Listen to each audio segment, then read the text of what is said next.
L'un des premiers dilemmes que l'on rencontre lorsqu'on se lance dans la couture, c'est le choix de la machine. Le plus important consiste à déterminer quelles fonctions vous seront nécessaires. Il n'est pas utile de partir sur un modèle trop sophistiqué si vous n'êtes pas certaine que la couture vous plaira. Mais gardez également à l'esprit qu'une machine bon marché ne sera pas toujours une bonne affaire.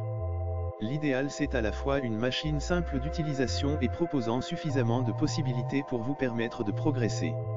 Pour bien choisir sa machine à coudre, il est important de prendre en compte ses désirs créatifs et le temps que l'on souhaite y consacrer, occasionnel ou régulier, reprise, habillement, décoration, patchwork, broderie ou encore le type de tissu que l'on souhaite travailler. Vos projets vous guideront dans le choix de votre machine à coudre. Quel que soit le budget que l'on souhaite investir ou l'usage que l'on attend de sa machine à coudre, elle doit proposer les points de couture de base, points droits, points zigzag et boutonnières, de préférence automatique en un temps, à défaut en 4 temps. Attention, la mention « boutonnière en 4 temps » signifie que vous devez changer 4 fois vos paramètres de couture afin de coudre les 4 côtés de la boutonnière.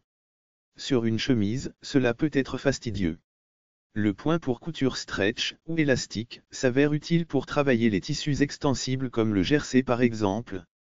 Enfin, le point de surjet, aussi appelé point overlock, permet de réaliser des ourlets de bonne facture, même si un point zigzag serré près du bord peut aussi faire l'affaire.